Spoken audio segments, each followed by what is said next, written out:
नमस्कार, बहुत बहुत स्वागत है आप सभी का। आप देख रहे हैं एनएमएफ न्यूज। आपके साथ मैं हूं नमता चौधरी और मेरे साथ है मेरे सहयोगी रोहित पांडे। महाराष्ट्र की ही चर्चा करेंगे। सबसे पहले तो बड़ी खबर इस वक्त की आपको बता दें, एकनाथ शिंदे ने मुख्यमंत्री पद से इस्तीफा दे दिया है और अगला मुख्यमंत्री जो शपथ लेगा वो लेंगे शपथ 29 तारीख को। तो ये बड़ी खबर इस वक्त महाराष्ट्र से आपको बता रहे हैं। और दूसरी बड़ी खबर आई है रश्मि शुक्ला को लेकर, जो कि महाराष्ट्र की पहली महिला डीजीपी का खिताब उनके नाम पर है। 22 साल की उम्र में वो अधिकारी बन गई थी। बहुत ज्यादा रसूख वाली अधिकारी उनको कहा जाता रहा है, लेकिन इन चुनावों के दौरान महाराष्ट्र कांग्रेस के अध्यक्ष नाना पटोले ने उनकी कंप्लेन कर दी थी और उसके बाद चुनाव आयोग ने उनको उनके पद से हटा दिया था।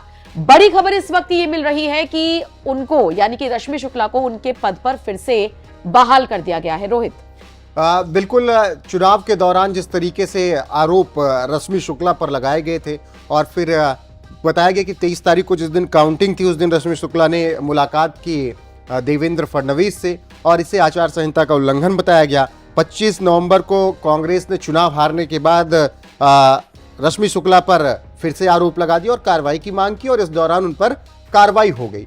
और अब जब नई सरकार के गठन की प्रक्रिया चल रही है तो उससे पहले ही रश्मि शुक्ला को फिर से एक बार छुट्टियों से वापस बुला लिया गया है और अब वो फिर से जिम्मेदारी संभालेंगी महाराष्ट्र के डीजीपी के तौर पर। रश्मि शुक्ला लगातार तमाम विवादों में रही हैं, ऐसा नहीं रहा है। उन पर तमाम आरोप पहले से भी लगते रहे हैं। जैसे रश्मि शुक्ला पर विपक्ष आरोप लगाता रहा कि उन्होंने विरोधियों के फोन टैप कराए थे और ऐसे ही तमाम उन पे आरोप लगाए गए। कांग्रेस ने चुनाव के दौरान उन्हें डीजीपी के पद से हटाने की मांग भी की थी और उन्हें हटा भी दिया गया। और इसी दौरान बताया गया था कि रश्मि शुक्ला जो विपक्षी नेता हैं उन सबका फ़ोन टैप करा रही हैं और उसका एक्सेस किसको दे रही हैं, बातें किसको सुनवा रही हैं, ये जांच का विषय है। तो ये तमाम आरोप रश्मि शुक्ला पर कांग्रेस की तरफ से लगाए गए और नाना पटोले ने जब शिकायत की थी तब रश्मि शुक्ला को हटा दिया गया था। लेकिन रश्मि शुक्ला के काम की बात कर ले तो रश्मि शुक्ला लगातार बहुत ज़्यादा डिसीजन बहुत जल्दी लेने में माहिर हैं।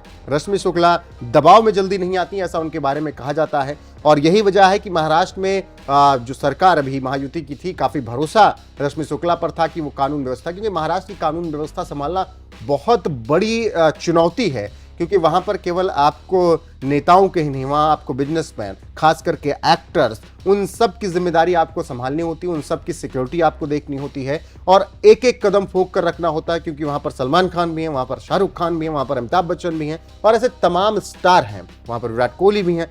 तो सबकी सिक्योरिटी जिन जिनको सिक्योरिटी इनके अंडर आती है उन सब की सिक्योरिटी संभालनी पड़ती है और इसीलिए एक ऐसा डीजीपी सरकारें चुनना चाहती हैं जो कि अपने बार बार हमारे पास दौड़ करना है कि ये कैसे करें, जो अपने से डिसीजन ले सके और रश्मि शुक्ला इसमें माहिर हैं।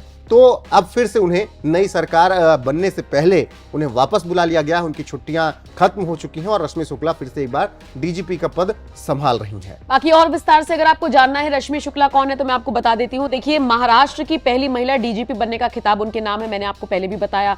बाकी 1988 बैच की महाराष्ट्र कैडर की अधिकारी रश्मि सशस्त्र सीमा बल की महानिदेशक भी रह चुकी हैं। इसके अलावा चूंकि उनको जून में रिटायर होना था, उनको एक्सटेंशन सरकार ने दे दिया था। महाविकास आघाड़ी गठबंधन के नेताओं के फोन टैपिंग को लेकर वो चर्चा में आई थी, जिसका जिक्र अभी रोहित पांडे ने किया। 22 साल में वो आईपीएस बनी और ये भी अपने आप में एक रिकॉर्ड है जो रश्मि शुक्ला के पास है। कुल मिलाकर देखा जाए तो ऐसी छवि की वो अधिकारी है जिनको काफी धाकड़ माना जाता है उनके इंस्टेंट डिसीजन की वजह से, और शायद इसीलिए विरोधी दलों को उनसे दिक्कत थी, शायद इसीलिए इस तरह के उन पर आरोप लगाए गए। बहरहाल वापस से उनकी बहाली हो गई है। तो रश्मि शुक्ला अगली बार आपके सामने वो तस्वीर आए, नाम आए तो आपको पता होगा वो कौन है और किस तरीके से उनको विवादों में लाया गया। हालांकि अब इन सबसे इतर बहाल हो गई है, उनकी जो सेवाएं हैं वो फिर से लग गई हैं। बहरहाल रोहित, शुक्रिया मेरे साथ जुड़ने के लिए। आप इस खबर को किस तरह से देखते हैं कमेंट करके जरूर बताइएगा।